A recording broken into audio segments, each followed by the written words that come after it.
بسم الله الرحمن الرحيم، والصلاة والسلام على سيدنا محمد وعلى آله وأصحابه أجمعين. ازيكم حبايب قلب خلطبيطة لولو؟ عاملين ايه؟ يا رب تكونوا بكل خير.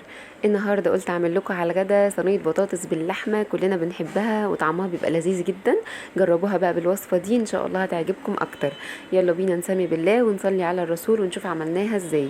انا عندي هنا اهوت بصلايتين كبار خرطتهم صغير، معاهم فلفلايتين خرطتهم برضو صغير. انت عايزه تقطعي البطاطس جوليان او شرايح، مفيش مشكله، هتقطعي برضو الفلفل شرايح زي البصله، بحيث ان يبقى كله نفس الشكل مع بعضيه. وحطيت في البوله بتاعتي هنا اهوت معلقتين من السمنه، لان انا هسلق اللحمه لوحديها، فدسمها كله هينزل في الشوربه. فلازم يبقى في ماده دهنيه موجوده في صينيه البطاطس عشان يبقى طعمها حلو. عايزه تضيفي زيت من غير مش لازم سمنه، فممكن تضيفي الزيت بس بدل السمنه، مفيش اي مشكله. هنزل بقى هنا بالتوابل بتاعتي اللي هي عباره عن فلفل اسود وبهارات لحمه وجنزبيل بودر وقرفه بودر، وهنزل بالملح، ولو عندك شويه جوز الطيب حطيهم، هيبقى طعمها حلو جدا. دي كده التوابل بتاعت صينيه البطاطس بتاعتي، بتبقى طعمها روعه قوي. هقلب بقى كل المكونات دي مع بعضيها، وهمسك البصله بالفلفل والسمنه والتوابل، ادوس على البصله بحيث ان انا اطلع الميه بتاعه البصله وتنزل في التتبيله دهيت، تديني طعم حلو جدا في صينيه البطاطس. صينيه البطاطس دي مختلفه عن صينيه البطاطس بالفراخ اللي احنا عملناها قبل كده مع بعض، بس الاتنين طعمهم حلو ونتيجتهم روعه جدا. قطعت هنا البطاطس شرايح تخينه شويه عشان تبقى طعمها مزبت كده، ولما لما تستوي وتبقى حلوه قوي. وخلطت كل المكونات الحلوه دي مع بعضها، وكنت مجهزه جنبيه بوله من الصلصه، بوله كبيره كده كده هو كبيره من الصلصه. وحطيتهم على البطاطس بتاعتي والخلطه الحلوه بتاعتها دهيت.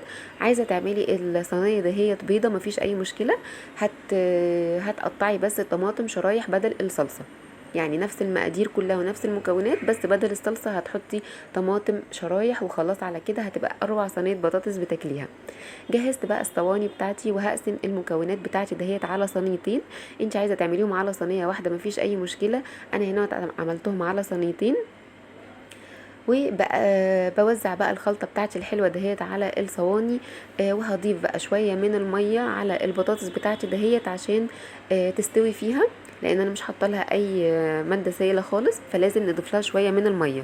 واللحمه سلقتها ازاي؟ احنا سلقناها قبل كده، غليت الميه ونزلت باللحمه فيها وشلت الريم بتاعها الوحش دهوت، وابتديت انزل عليها بورق لورا وحبهان ومستكه وفلفل اسود. تمام كده. هنا هو حطيتها على النار بعد مرور 10 دقايق، كان ده شكلها تحفة جدا. بعد وطيت عليها بقى كده وسبتها حوالي ربع ساعة، وبعدين طلعت اللحمة حطيتها في البطاطس زي ما انتوا شايفين كده اهوت، ودخلتها الفرن حوالي نص ساعة. بتاخد البطاطس لون خفيف كده واللحمة لون خفيف زي ما انتم شايفين، بتبقى تحفة جدا وريحتها حلوة قوي قوي قوي بجد، حلوة جدا بجد. البطاطس مستوية ومزبتة زي ما اتفقنا. صينية البطاطس باللحمة دي لازم يكون فيها صوص، عشان ما تحسوش ان اللحمة كده ناشفة قوي وشكلها مش حلو في الصينية، فلازم يكون فيها صوص عشان تدينا الشكل الحلو اللي انتوا شايفينه ده.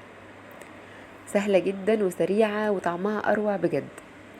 يلا بقى جربوا الوصفة دهيت وقولي رأيكم ايه. يا رب تكون الوصفات كلها سهلة ولذيذة عليكم كده هوت، وتكون سريعة، وانا كمان اكون خفيفة ولذيذة عليكم ان شاء الله. يلا بقى جربوا الوصفة وقولي رأيكم في الكومنتات ايه، واعملوا لي اللايك والشير والسبسكرايب وفعلوا زر الجرس عشان يوصل لكم كل الجديد اللي انا بعمله. واسيبكم في حفظ الله ورعايته، والسلام عليكم ورحمة الله وبركاته.